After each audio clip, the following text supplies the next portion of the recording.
I have a friend who has 500,000 subscribers and he makes around $4,000 per month. But we have a client who has 10,000 subscribers and he makes $80,000 per month just through his content. So how is that possible? It's the same platform, but obviously different bank accounts. The difference is on which level you are playing the content game. There's 5 levels to it. And most companies, probably your company, is stuck on level 1 or level 2. I've spent the last 15 years building content engines for companies. We worked with very big companies. We've worked with smaller companies. We worked with big YouTube names like Jay Claver, Nomad Capitalist, and so on, and generated well above $10 million in client pipeline through the content that we create for them. Now, I'm not saying everyone needs to play the content game on level 5. Maybe for you, level 3 is right or level 4 is right, because every level is different and every level requires you to give some things up in order to gain new things. So let's get right into it. Level 1 is faceless content. And this is usually where most businesses start and most businesses also die. So this is just some logo posts, some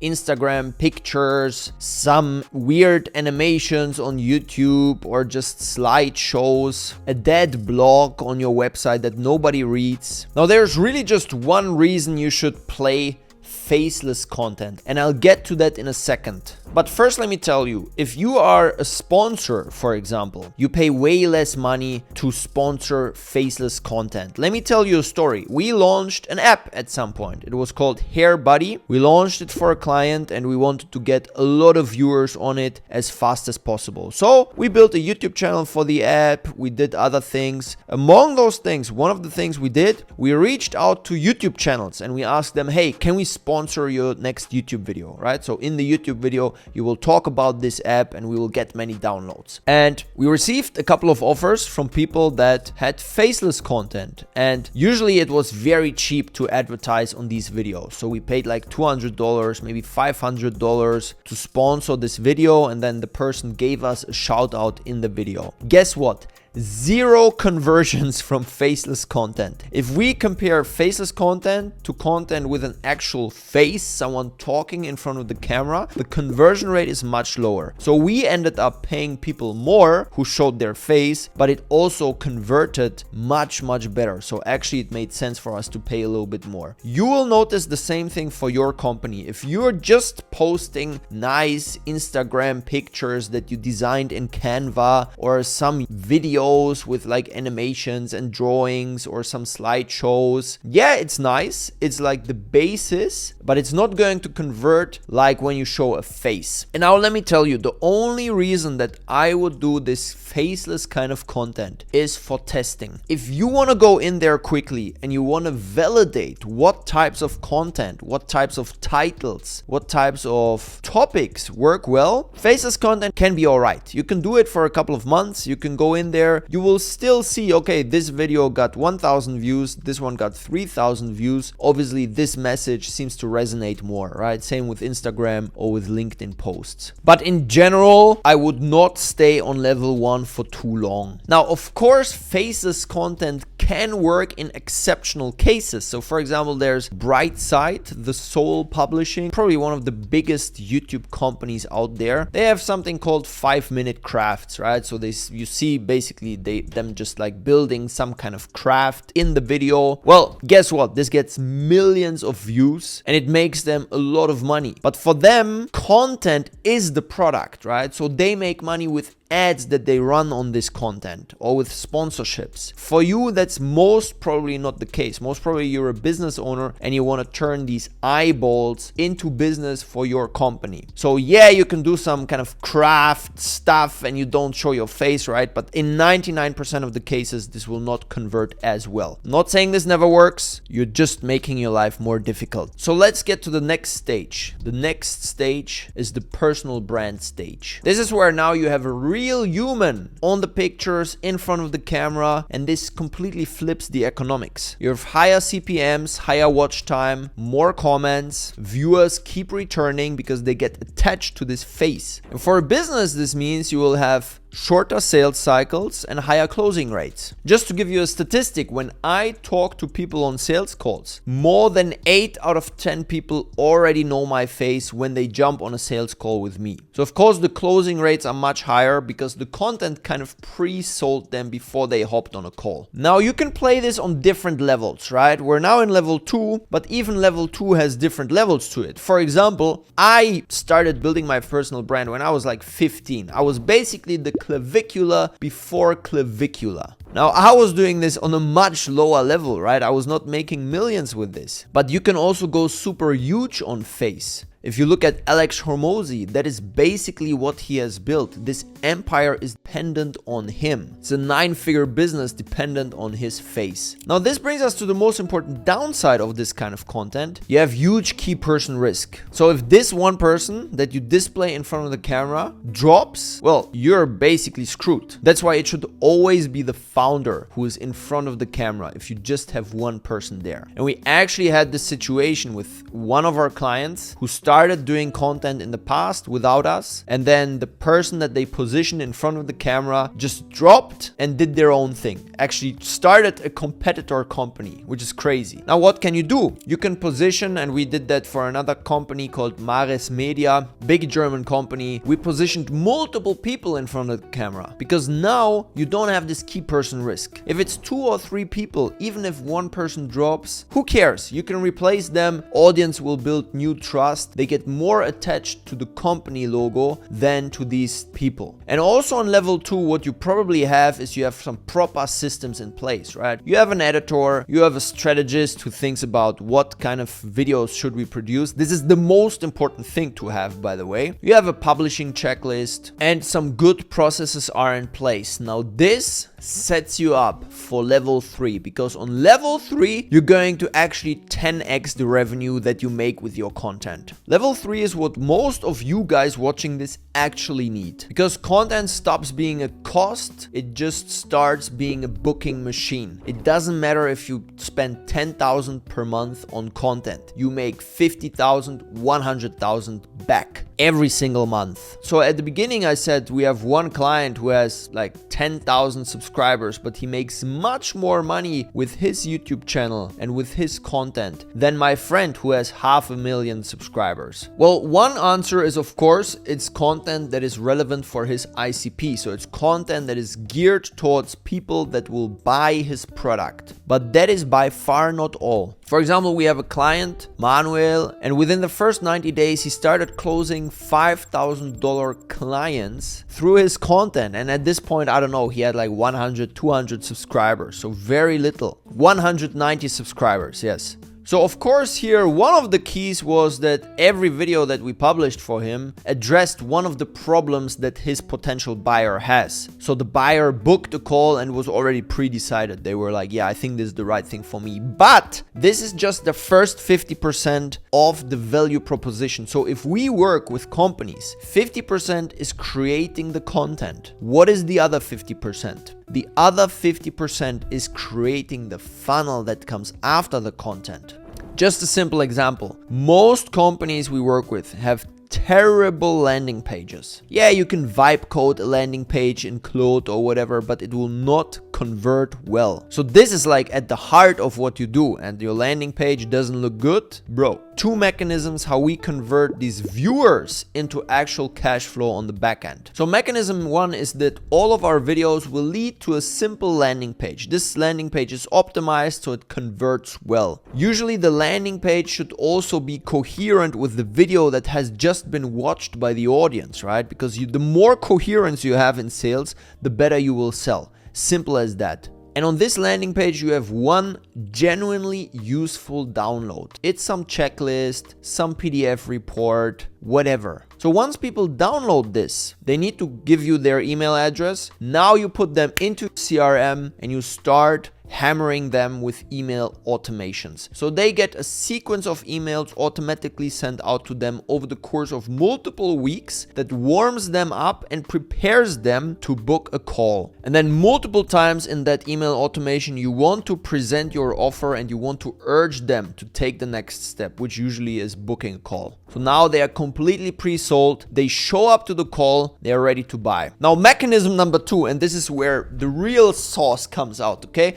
And we have many more of these kind of mechanisms. So you start creating YouTube videos. You build a nice base of, let's say, 10 YouTube videos on your channel so that when someone visits the channel, there's some content there. It's a nice small library of useful content. Now, at this point, we also start creating shorts. We post these shorts on YouTube, but we also post them on Instagram. And usually these shorts will be lead magnet shorts. So we promise something in the shorts, like let's say we talk about strategies for wealth management. And then in the short, we just talk about one strategy. And then at the end of the short, we say, but actually we have 5 strategies for wealth management. We can tell you about it. Just comment wealth below this short and we will send it to you. So people start commenting under this reel. This further pushes the algorithm because it sees, oh wow, there's comments under this reel. Must be very engaging. Now automatically we send a link to these people that commented. This link is actually just a YouTube video. So we pull people from Instagram to YouTube to your long form content because we know they're interested, right? So now we got them on YouTube. A nice side effect is that we have extremely high average view duration on the YouTube videos because we're sending people there that are obviously interested in this topic. So they're going to watch the whole video. We get more views, we get higher average view duration, and people start selling themselves, right? They watch the whole video. They're like, wow, this is actually super interesting. Now they're looking for the next step. Now they book a call or they go to the landing page. They download a further lead magnet from the description in the YouTube video. And this is a massive flywheel that just feeds itself. And now we're injecting the steroids because what do? We're looking at these reels and we're looking which ones perform best organically. So we put some meta ads budget behind these reels and we push those reels. We get more comments, we got more engagement. Suddenly you have an inbox full of leads on Instagram. At the same time, we're pulling these people to YouTube. Your YouTube channel is growing.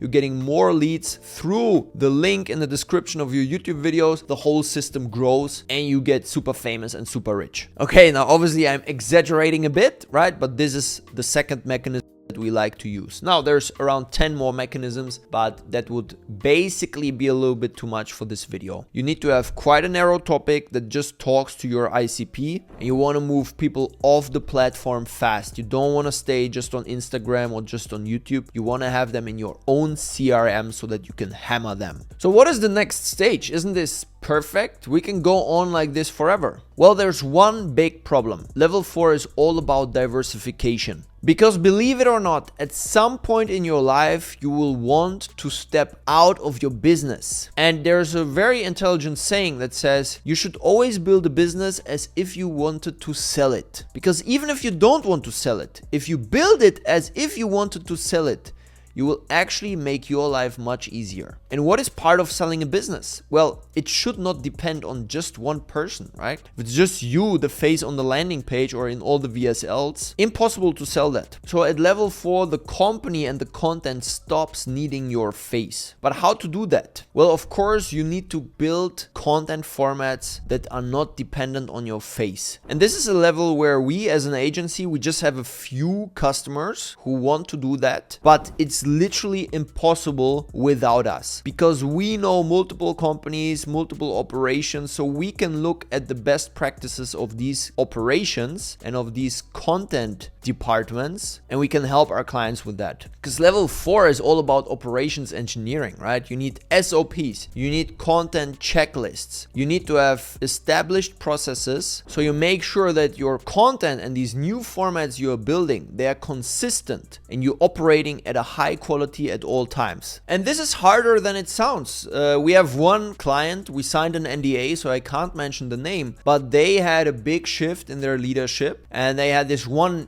figurehead, you know, that was basically always on camera. And then they said, okay, now we need to position other people from our leadership team. We want to diversify it a bit. We want this person to be able to exit the business at some point.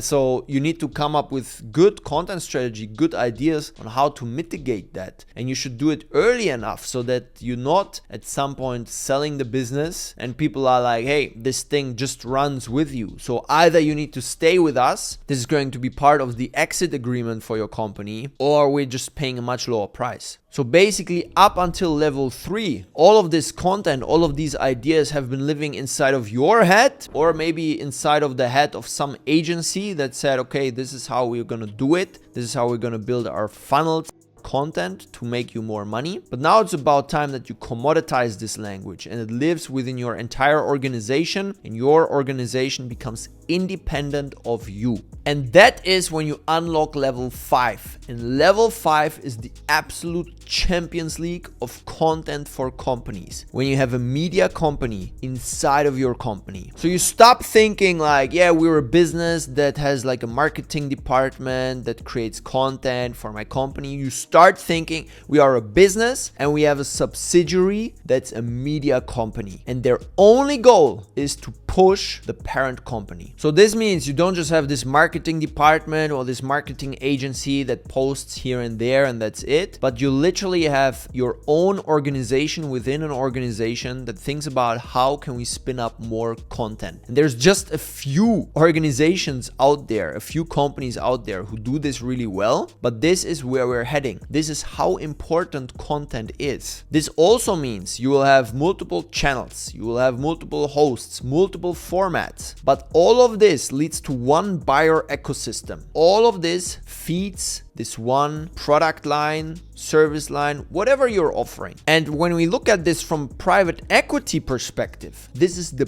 best way to raise the valuation of your company. You want to have a media company within your company. From all the early data that we see on company valuations, this is the way to go if you want to push your valuation upwards. If you want to push it down, make it dependent on just your face forever, or have some kind of completely faceless, replaceable, zero mode kind of content. And to give you a glimpse of that, a company like TBPN, right? It's a podcast that was geared towards just tech leaders. It sold for, nobody knows exactly, I think, but between $100 and $300 million to OpenAI 12 months after founding. And this is how valuable this can be, right? And in the end, your valuation will be driven not only by how well you can sell your services and products, but also how valuable this media arm is, this media subsidiary that you just built up. Now, of course, if you think about how a media company operates, this will give you many ideas on how you can implement this media subsidiary for your company, right? New York Times, they don't just have one columnist. ESPN, they don't just have one single show. So if one host steps back, absolutely nothing breaks. But at the same time, they still have a strong brand. So people get attached to it. They're like, okay, I'll watch ESPN. So to sum it all up, most of you are probably stuck at level 1 to 3. And that's completely fine. A lot of our clients are on level 3 and they're doing extremely well. And we at Channelcraft usually try to position you somewhere on level 3, 4, or 5. So either it's all about you and it converts like crazy because we build funnels that actually work, or we try to pull you out slowly so that it's not just about you, or we go hyper crazy and we try to build you that media arm, or at least something that can turn into a proper subsidiary at some point. Now this is something, but there's very few cases of that. So usually when we get started, we map out where you are. Most clients are on level 0, so they have no content, or they're on level 1 or 2, so they have some faceless content or some shitty content with their face, but they're not really converting as much as they should be converting to their offer. And once that's mapped out, we start doing all the work for you. So we start coming up with video ideas, we start scripting videos, we start video editing, we start even creating LinkedIn and Instagram posts for you. And that's 50%. The other 50% is we start creating those funnels that will warm up those leads that come through the content, warm them up and push them towards turning into cash flow for you. If that's interesting, check out the link in the description below. Let's have a chat, and I'll see you in the next video. Bye bye.